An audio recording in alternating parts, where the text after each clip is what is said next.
हमारे देश की सर्वोच्च न्यायालय मतलब सुप्रीम कोर्ट ने एक बहुत बड़ा फैसला दिया है इकोनॉमिकल वीकर सेक्शन के रिजर्वेशन को लेकर। 2019 के अंदर 103rd कॉन्स्टिट्यूशन अमेंडमेंट के थ्रू इकोनॉमिकल वीकर सेक्शन को 10% आरक्षण दिया गया था शैक्षणिक संस्थाओं के अंदर और गवर्नमेंट जॉब के अंदर। इस अमेंडमेंट के बाद ही कई पिटीशन सुप्रीम कोर्ट के अंदर गई और सुप्रीम कोर्ट ने इन पिटीशंस के ऊपर संज्ञान भी लिया और एक केस सुप्रीम कोर्ट में चल रहा था जिसका फाइनली फैसला आ गया है और सुप्रीम कोर्ट ने यह कह दिया है कि जो 10% आरक्षण दिया जा रहा है इकोनॉमिकल वीकर सेक्शन को, वो संविधान के बेसिक स्ट्रक्चर का वायलेशन नहीं करता है। बेसिक स्ट्रक्चर का मतलब यह होता है कि कुछ ऐसी चीजें जिसे संविधान से हटाया नहीं जा सकता है। संविधान में अमेंडमेंट का प्रावधान है, आर्टिकल 368 अमेंडमेंट के प्रोसेस की बात करता है, बट संविधान के बेसिक स्ट्रक्चर को आप चेंज नहीं कर सकते। संविधान को आप पूरा चेंज नहीं कर सकते कि आपके मन में जो आया उस चीज को संविधान से आपने हटा दिया।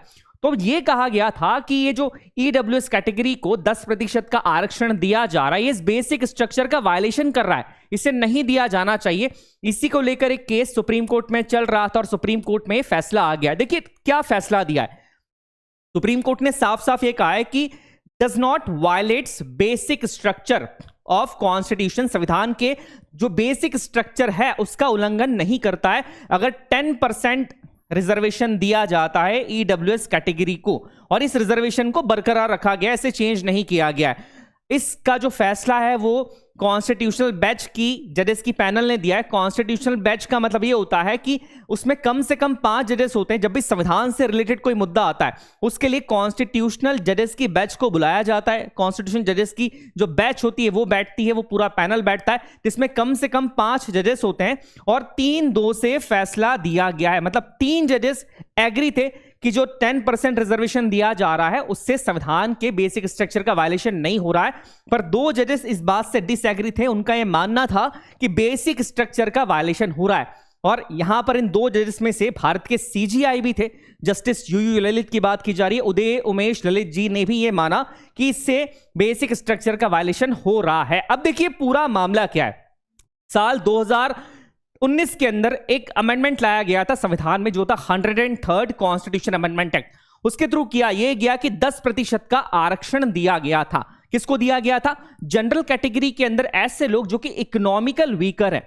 जब से अमेंडमेंट आया था उसके बाद से कई सारी पिटीशन सुप्रीम कोर्ट के अंदर लाई गई थी। इसी को लेकर एक केस सुप्रीम कोर्ट में चल रहा था। मैं पर्टिकुलरली केस की बात करूं तो वो था जनहित अभियान versus Union of India case. इसमें पर्टिकुलरली 3 सवाल पूछे गए थे या 3 मेजर क्वेश्चंस थे इस पूरे केस के अंदर, इस पूरे जजमेंट के अंदर। पहला यह था कि जो रिजर्वेशन दिया जा रहा है, जो 10% का रिजर्वेशन दिया जा रहा है, क्या सिर्फ और सिर्फ किसी व्यक्ति को, किसी पर्सन को इकोनॉमिकल क्राइटेरिया के बेस पर, मतलब आर्थिक आरक्षण या आर्थिक स्थिति के बेस पर क्या उसे आरक्षण दिया जा सकता है? बिकॉज हमारे संविधान के अंदर अगर आप देखेंगे तो यहां पर यह चीज कही जा सकती है कि किसी व्यक्ति का अगर सोशल स्टेटस ठीक नहीं है, सोशल बेस के ऊपर या एजुकेशनल बैकग्राउंड के ऊपर उसे आरक्षण दिया जा सकता है, पर क्या केवल और केवल किसी व्यक्ति की आर्थिक स्थिति के आधार पर उसे आरक्षण दिया जा सकता है? दूसरा क्वेश्चन ये था ये जो 10% आरक्षण दिया गया है, रिजर्वेशन दिया गया है, वो सिर्फ और सिर्फ जनरल कैटेगरी के लिए, इसमें एसटी, एससी, ओबीसी नहीं है। तो क्या ये राइट टू इक्वालिटी का वायलेशन नहीं है? जब हम समानता के अधिकार की बात करते हैं तो अगर आरक्षण दिया जा रहा है तो सभी को दिया जाना चाहिए। तो क्या ये जो 10% का आरक्षण जो सिर्फ और सिर्फ जनरल कैटेगरी के इकोनॉमिकल वीकर या इकोनॉमिकली जो वीक लोग हैं उनके लिए है, तो क्या ये राइट टू इक्वालिटी का वायलेशन नहीं है? तीसरी बात ये कही गई थी कि जैसा कहा गया है, पिछले सुप्रीम कोर्ट ने कुछ केसेस में जजमेंट दिया भी है, एक पर्टिकुलर केस है उसकी हम आगे बात भी करेंगे, कि जो टोटल आरक्षण है वो 50% से ज्यादा नहीं हो सकता है। पर क्या ये 10% आरक्षण जो अलग से दिया जा रहा है उससे इस चीज का वायलेशन नहीं हो रहा है? तो ये 3 पर्टिकुलर चीजें थी जिसके ऊपर जजमेंट दिया गया है, जिसके ऊपर कहा गया है। अब क्या चीजें हैं उसको जानने से पहले आपको 103rd कॉन्स्टिट्यूशन अमेंडमेंट जानना होगा कि ये क्या था। 103वां संवैधानिक संशोधन जो कि 2019 के अंदर आया था। यहां पर यह कहा गया था कि 10% का रिजर्वेशन दिया जाएगा इकोनॉमिकल वीकर सेक्शन को, ऐसे लोग जो कि जनरल कैटेगरी से बिलोंग करते हैं। याद रखिएगा एसटी, एससी, ओबीसी के लिए नहीं था, उसके लिए रिजर्वेशन पहले से ही था। इसके अलावा जो लोग जनरल कैटेगरी से बिलोंग करते हैं उनमें से 10% लोग जो कि इकोनॉमिकल वीकर है, जिनकी आर्थिक स्थिति ठीक नहीं है, इसके लिए क्राइटेरिया भी डिसाइड किया गया था, उन्हें 10% आरक्षण दिया जाएगा। कहां दिया जाएगा? गवर्नमेंट जॉब्स के अंदर दिया जाएगा और गवर्नमेंट कॉलेजेस के साथ साथ जो कि एजुकेशनल इंस्टीट्यूशन है, चाहे फिर वो प्राइवेट ही क्यों ना हो, वहां पर भी रिजर्वेशन दिया जाएगा 10% को ईडब्ल्यूएस कैटेगरी के लोगों को। हालांकि ये जो एजुकेशन इंस्टीट्यूशन थे इनमें माइनॉरिटी इंस्टीट्यूशंस को एक्सक्लूड किया गया था, मतलब हमारे देश के माइनॉरिटीज के जो इंस्टीट्यूशंस होते हैं, आर्टिकल 30 की मैं यहां पर बात कर रहा हूं, उसको एक्सक्लूड किया गया था। साथ ही साथ देखिए यहां पर यह भी कहा गया था कि हमारे संविधान के अंदर जो आर्टिकल 15 और 16 है उनके अंदर भी चेंज लाया गया था और एक नया सब आर्टिकल जोड़ा गया था, जिसकी मैं बात कर रहा हूं आर्टिकल 15 सब आर्टिकल 6 यहां पर था और आर्टिकल 16 में भी सब आर्टिकल 6 था। और इसमें यह कहा गया था कि 10% का रिजर्वेशन दिया जा सकता है शैक्षणिक संस्थाओं के अंदर भी। जैसे कि आर्टिकल 16 किसकी बात करता है कि गवर्नमेंट एम्प्लॉयमेंट के अंदर सभी को इक्वली देखा जाएगा, इक्वली रिप्रेजेंटेशन होगा।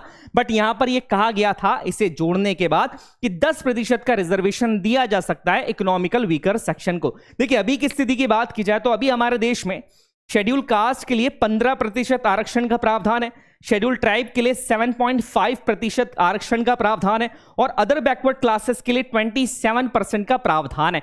जब मैं ओबीसी बात कर रहा हूं तो यहां पर याद रखिएगा कि इसमें क्रीमी लेयर इंक्लूड नहीं है। अब यही पूरा एक मामला था कि इसके जैसे ही अमेंडमेंट आया, इस अमेंडमेंट के बाद ही कई सारे सवाल उठने लगे कि क्या ये बेसिक स्ट्रक्चर का वायलेशन नहीं है। अब देखिए क्या हुआ इस पूरे केस के अंदर, बट उससे पहले जाना जरूरी कि इकोनॉमिकल वीकर सेक्शन की कैटेगरी में किसे रखा गया।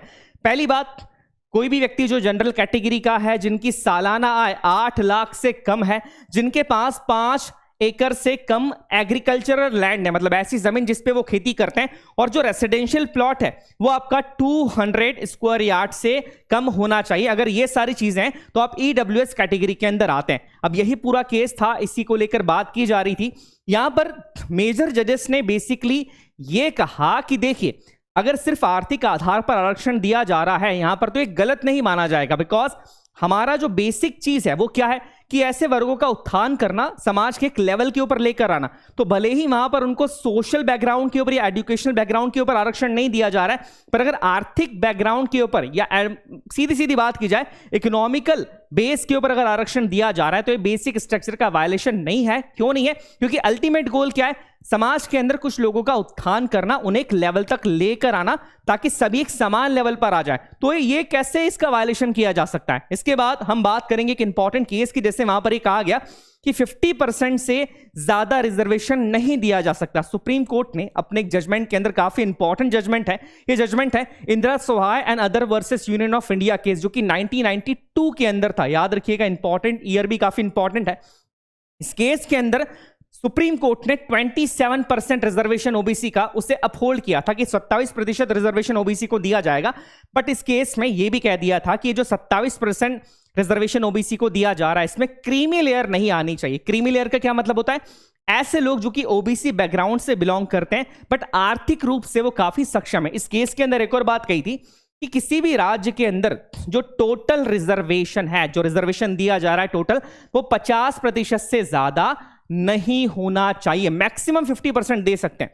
और इस केस में यही सवाल किया गया था कि इस तरीके से तो जो रिजर्वेशन है वो 50% से ज्यादा हो रहा है ईडब्ल्यूएस कैटेगरी के आने के बाद। बिकॉज जैसा कि मैंने आपको बताया, अगर आप इसका टोटल यहां पर निकालेंगे तो ये लगभग 49.5% निकलता है एग्जैक्टली। अब अगर इसमें 10% और जोड़ लिया जाए तो ये 50% से ज्यादा हो जाता है।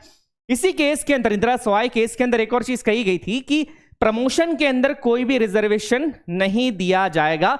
इस केस में यह भी कह दिया गया था कि 10% रिजर्वेशन जो कि इकोनॉमिकल बेसिस पे देने की बात की गई थी कमीशन के द्वारा, मंडल कमीशन की मैं बात कर रहा हूं, उसे भी नकार दिया गया था कि नहीं, यहां पर 10% रिजर्वेशन नहीं दिया जाएगा किसी व्यक्ति की आर्थिक स्थिति के आधार के ऊपर। बट यहां पर सुप्रीम कोर्ट ने यह कहा है, अभी इस डिसीजन के अंदर जब यह पूछा गया कि जो 50% का क्राइटेरिया ऑलरेडी डिसाइड कर दिया है, तो फिर ईडब्ल्यूएस कैटेगरी को लेकर आना 10% रिजर्वेशन को, क्या यह जायज होगा?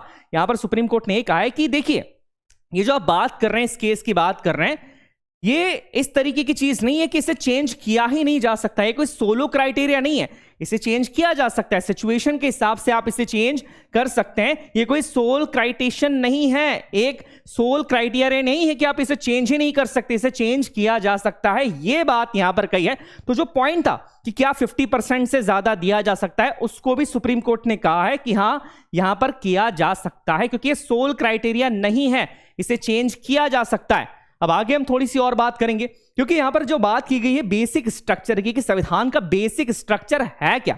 देखिए, संविधान में कहीं भी नहीं लिखा है कि संविधान का बेसिक स्ट्रक्चर क्या है। सुप्रीम कोर्ट ने इसको केसेस के अंदर डिफाइन करा है। एक बहुत इंपॉर्टेंट केस था, यहां पर इसमें केस की बात कर रहा हूं, Kesavananda Bharati versus state of Kerala case 1973, जिसमें सुप्रीम कोर्ट की एक बहुत बड़े जजेस की पैनल बैठी थी। टोटल 13 जजेस यहां पर थे और 7 और 6 से फैसला सुनाया गया था। इस पूरे केस के अंदर बेसिक स्ट्रक्चर संविधान का जो है उसे डिफाइन किया गया था।